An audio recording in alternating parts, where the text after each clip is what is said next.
यायच्या एका एका सभेला एका एका रॅलीला किती पैसा लागतंय? अजित पवार कितीतरी 70,000 कोटीचा घोटाळा करून चक निर्मल धुतला, पुन्हा मंत्री पदावर बसलाय जाऊन. काय मोह करणार आहे? कर म्हणा, मला अडीक नेऊन कोठा अडकायचं, केस कर, काय करायची तर कर.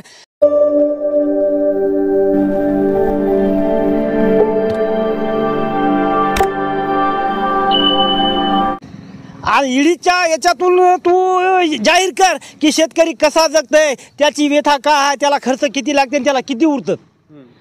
लेकरं कसे शिकित आहे, सण साजरे कसे करतंय तितक्या पैशात. हे सरकार काय म्हणाले? एक काय म्हणतंय, आमच्याजवळ पैसे नाहीत.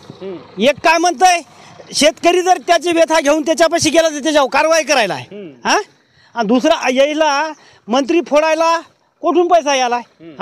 शक्तीपीठ करायला यायला पैसे कुठून आलेत? कुठून आलेत यायला? आणि हे शेतकऱ्यावर अन्याय एवढा व्हायला आहे, सगळी लूट व्हाली मार्केटमधली, लूट शेतकऱ्याची. खता बियात लूट.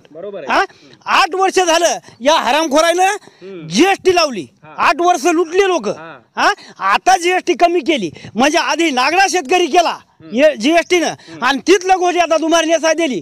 पुन्हा म्हणाला आनंद व्यक्त करा. काचा आनंद व्यक्त करायचा? जर काही बोला क्लिप व्हायरल झाली तर शेतकऱ्यावर गुन्हा दाखल करायली हरामखोरी. मग कर्जमाफीची नुसती यायच्या चॉकलेट येता, आता करू मग करू. शेतकरी चेक संपायच्या माग लागलाय. आत्महत्या झाल्यावर मग त्याच्या 13व्या दिवशी देणार का अनुदान? हे त्याच्या 13वीला देणार आहे काय?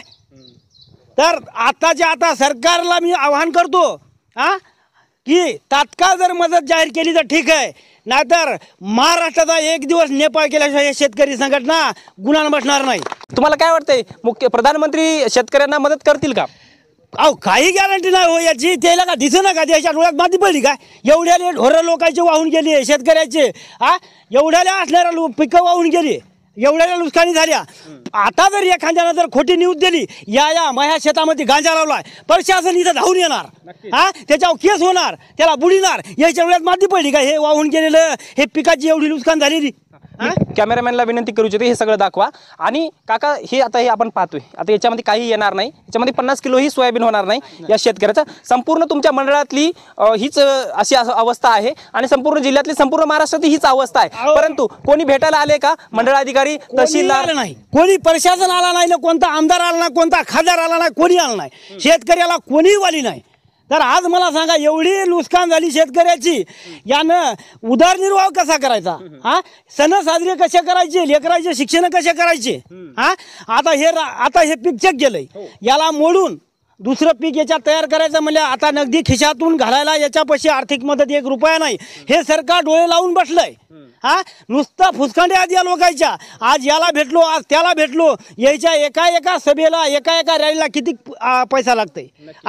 अजित पवार कितीतरी 70,000 कोटीचा घोटाळा करून चक निर्मल धुतला, पुन्हा मंत्री पदावर बसलाय जाऊन. काय मोह करणार आहे? कर म्हणा, मला अडीक नेऊन कोठा अडकायचं, केस कर, काय करायची तर कर. शेतकऱ्याला जर तितका जर त्याच्यातला निमा जरी आर्थिक मदत केली असती, आज शेतकरी धाऱ्यावर राहिला असता. आता काय 100% नुकसान झालंय. आणि सरकार काय म्हणाले, हेक्टरी 8,500 देतो. आता 8,500 म्हणजे खताची बॅग केवढ्याला आहे, बी केवढ्याला आहे, पेरणी यंत्रावाला 1,000-1,200 रुपये एकरी पेरा घ्यायलंय. सरकारला म्हणाव ये इथं शेती कर आणि खर्च काढ,